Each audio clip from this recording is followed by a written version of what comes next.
Alors Tertis va passer ses années de sa vie à rêver d'un autre instrument. Et ça aussi, c'est une des caractéristiques des altistes, de toujours rêver. C'est peut-être à cause des origines multiples de vos instruments, qui ne se ressemblent d'ailleurs jamais. Qui ne se ressemblent jamais, mais Jacques Fustier, d'ailleurs, il disait tout à l'heure, parlait Oui. du pourquoi de cela. Jacques Fustier. D'abord, je crois que ça ne concerne pas que l'alto, mais le violon.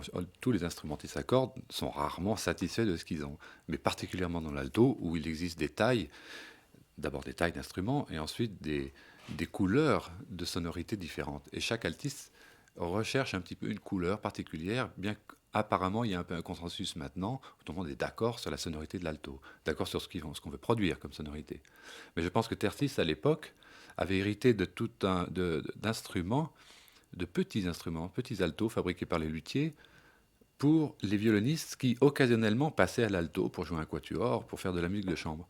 Et ça ne devait pas le satisfaire, donc il a fait fabriquer, selon des normes qu'il a lui-même définies, des instruments plus grands, donc plus sonores, par des luthiers de l'époque, anglais et même français. Ces instruments se sont faits un petit peu partout dans le monde entier sous le label Modèle Tertis. Ah oui, c'était des... Est-ce qu'on en fait Ouais. encore aujourd'hui? Ça se fait, oui. Ça se fait Très encore. peu. Très Un peu. des derniers modèles que j'ai vu était c'était un Vatelot, un Marcel Vatelot, Oui. 43 cm pour vous donner une idée. On pouvait jouer à l'époque de Tertis des altos qui mesuraient 38 cm, 38-39 cm de longueur de caisse. Oh oui, oui, aussi petit que ça. J'ai vu un Visium il y a très très peu de temps qui faisait 38 cm, dont on ne peut rien faire. Donc c'est un violon légèrement bonifié, légèrement Pour information, le vôtre, c'est un Gaspard d'Assalo, Gérard Cosset. Il fait quelle longueur? 43 cm. 43, donc quasiment aussi long aussi grand que Voilà, que le mais modèle le mien a Tertis. été recoupé. C'est un instrument recoupé. C'est un instrument recoupé, mon Dassalo.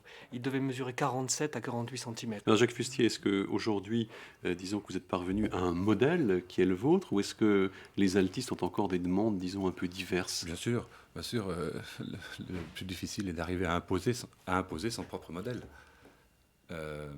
Mais je ne suis pas arrivé à un modèle défini qu'il faut adapter en fonction des gens qui, comme Gérard, mesure 1,90 m ou un autre qui mesure 1,50 m. Il faut quand même adapter l'instrument à la morphologie et à la demande sonore des altistes.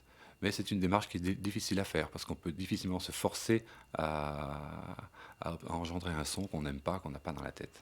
Donc on peut dire que malgré tout, avec ces instruments anciens qui sont très divers, soit d'origine, soit changés, soit coupés, avec ces instruments modernes pour lesquels chaque musicien voudrait avoir le sien, ce qui soit à sa taille, ce qui ressemble à sa voix et aussi à ses nécessités, à ses volontés artistiques, on peut dire qu'on reste encore dans le domaine de la lutherie de l'alto, dans un flou qui n'existe plus pour le violon ou pour le violoncelle. Mais n'est-ce pas extraordinaire, tout est justement? permis. N'est-ce pas extraordinaire de ne pas... Vous vous rendez compte pour ces pauvres violonistes? L'alto n'a pas, comme pour le violon, une réputation d'un instrument déjà fini, déjà fait, auquel on ne peut plus rien rajouter. Donc une porte est ouverte à l'alto. Au violon, elle est bouchée.